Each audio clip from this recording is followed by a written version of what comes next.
अक्सर ये सोचा जाता है कि चुनाव सिर्फ बड़े बड़े नारों और जोशीले भाषणों से जीते जाते हैं। लेकिन क्या वाकई ऐसा है?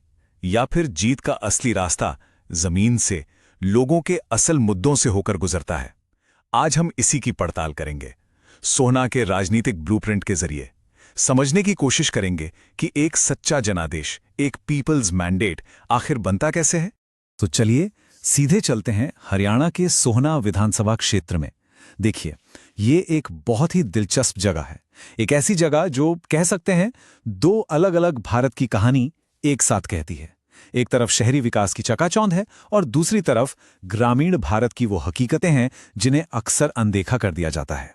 और यही वो सवाल है जो आज की सियासत के दिल में है। एक राजनीतिक जनादेश आखिर किस बुनियाद पर खड़ा होता है?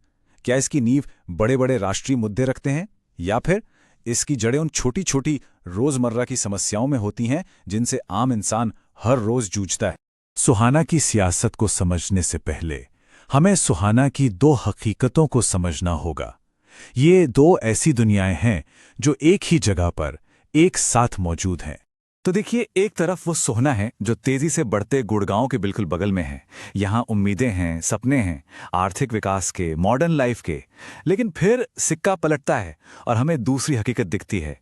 उपेक्षित ग्रामीण इलाके, टूटे फूटे बुनियादी ढांचे और सबसे बड़ी बात, स्थानीय नौजवानों के लिए नौकरियों और कॉलेजों की भारी कमी। ये वादा और हकीकत का फासला ही सोहना की कहानी है। तो ठीक है, कहानी की जमीन तो हमने समझ ली।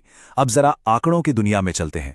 2024 के चुनाव के नतीजे देखते हैं, क्योंकि कहते हैं ना, आंकड़े कभी झूठ नहीं बोलते, वो अपनी एक अलग ही कहानी सुनाते हैं।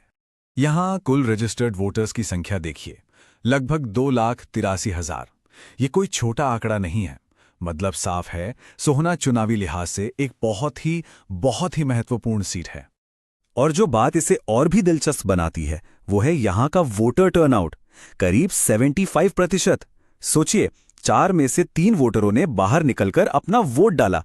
ये सिर्फ एक नंबर नहीं है, ये लोगों की भागीदारी, उनकी उम्मीदों और शायद उनकी नाराजगी का भी एक बड़ा संकेत है। लेकिन इतनी बड़ी तादाद में वोटिंग के बाद भी जीत का फासला कितना रहा? महज 11,877 वोट। ये दिखाता है कि मुकाबला कितना कड़ा था। जीत और हार के बीच का अंतर बहुत ही मामूली था। अब जरा वोट शेयर पर नजर डालिए। ये बहुत कुछ साफ कर देता है। बीजेपी को करीब 30% वोट मिले और वो जीत गई। लेकिन कांग्रेस और एक मजबूत निर्दलीय उम्मीदवार, दोनों को लगभग 24% वोट मिले। अगर इन दोनों का वोट जुड़ जाता तो नतीजा कुछ और ही होता। ये वोटों का बंटवारा, यही इस चुनाव की सबसे बड़ी कहानी है। देखिए, किसी भी चुनाव को सिर्फ एक नतीजे से नहीं समझना चाहिए। असली कहानी ट्रेंड में छिपी होती है। और सोहना का ट्रेंड साफ इशारा कर रहा है कि पिछले कुछ सालों में वोटरों के मिजाज में एक बहुत बड़ा बदलाव आया है। इस टाइमलाइन को देखिए जरा। 2014 में कांग्रेस का वोट शेयर 1% से भी नीचे चला गया था और बीजेपी 36% पर पहुंच गई थी। लेकिन अब देखिए, 2024 में कहानी पूरी तरह पलट गई है। कांग्रेस 24% पर वापस आ गई है और बीजेपी का वोट शेयर नीचे आया है। ये एक जबरदस्त वापसी है और एक बहुत बड़ा संकेत भी। देखिए, ये जो आंकड़े हैं, ये सिर्फ नंबर नहीं हैं, ये हजारों लाखों लोगों की आवाज हैं। हमारे संविधान ने हर नागरिक को अपनी बात रखने, अपनी पसंद की सरकार चुनने का हक दिया है। और जब लोग इतनी बड़ी संख्या में वोट करते हैं तो वो इसी अधिकार का इस्तेमाल करते हैं। ये एक जिम्मेदारी भी है, एक गरिमापूर्ण और सूचित संवाद बनाए रखने की। तो आंकड़ों ने हमें बता दिया कि क्या हुआ, लेकिन अब सबसे जरूरी सवाल यह है कि क्यों हुआ, और इसका जवाब हमें लोगों के बीच जाकर उनकी बातों को सुनकर ही मिल सकता है। तो आखिर सोहना के लोग कह क्या रहे हैं? कौन सी वो बातें हैं, वो मुद्दे हैं जो इस बदलाव की वजह बन रहे हैं? और जो शिकायतें हैं वो बहुत बुनियादी हैं, रोजमर्रा की जिंदगी से जुड़ी हैं। जर्जर सड़कें, कभी आती कभी जाती बिजली, पानी की किल्लत, और सबसे बड़ी चुभने वाली बात, बड़े बड़े इंडस्ट्रियल एरिया होने के बावजूद स्थानीय नौजवानों के लिए नौकरियों का अकाल। ये शिकायतें एक एहसास को जन्म देती हैं कि उन्हें पीछे छोड़ दिया गया है। तो ठीक है, समस्याएं समझ आ गईं, लोगों का गुस्सा भी दिख गया, लेकिन इस गुस्से को, इस असंतोष को एक जीत में बदलना, यही तो राजनीति की असली कला है। इसके लिए चाहिए एक ठोस रणनीति। एक कामयाब चुनावी अभियान के लिए एक हॉलिस्टिक, एक चौतरफा अप्रोच की जरूरत होती है। इसे एक 4 आयामी फ्रेमवर्क या चतुर्मुख सिद्धांत से समझा जा सकता है। मतलब साफ है। पहला, चुनावी रणनीति। सरकार के खिलाफ जो वोट हैं उन्हें बिखरने से रोकना, उन्हें एक साथ लाना। दूसरा, संगठन।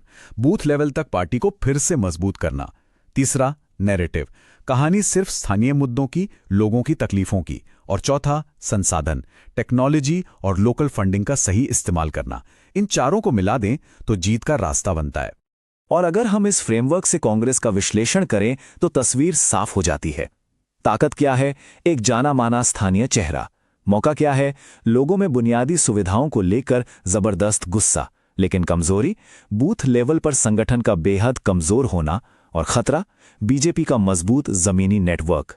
यानी रास्ता साफ है, अपनी ताकत का इस्तेमाल करो, मौके को भुनाओ और सबसे पहले अपनी कमजोरी को दूर करो। देखिए, रणनीति कागज पर कितनी भी अच्छी हो, असली इम्तिहान तो जमीन पर होता है। तो एक 90 दिन का एक्शन प्लान, एक ब्लूप्रिंट कैसा दिख सकता है? ये सिर्फ हवाई बातें नहीं हैं, ये एक काउंटडाउन है। 90 दिन पहले कोर टीम का गठन और लोकल मैनिफेस्टो तैयार। 75 दिन पहले वोटर से संपर्क साधना शुरू, व्हाट्सएप पर, फोन पर। 60 दिन पहले पदयात्राओं और रैलियों के साथ जमीन पर उतरना।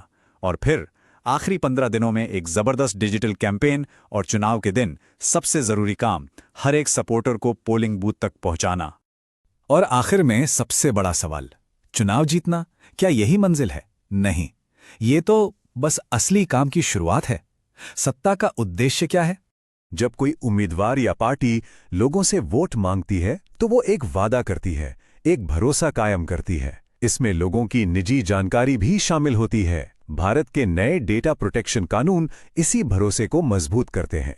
ये सुनिश्चित करते हैं कि हर नागरिक की जानकारी सुरक्षित रहे और उसकी सहमति के बिना इस्तेमाल ना हो। ये एक जिम्मेदार राजनीति की नींव है। तो सोहना का ये पूरा ब्लूप्रिंट हमें एक बुनियादी सच बताता है, जनादेश तब मिलता है जब कोई अभियान लोगों के रोजमर्रा के संघर्षों को सुनता है, और सिर्फ सुनता नहीं है बल्कि उन्हें हल करने के लिए एक भरोसेमंद, एक विश्वसनीय प्लान पेश करता है। जीत का रास्ता हमदर्दी से शुरू होता है, डेटा से मजबूत होता है और जमीनी मुद्दों पर चलकर अपनी मंजिल तक पहुंचता है।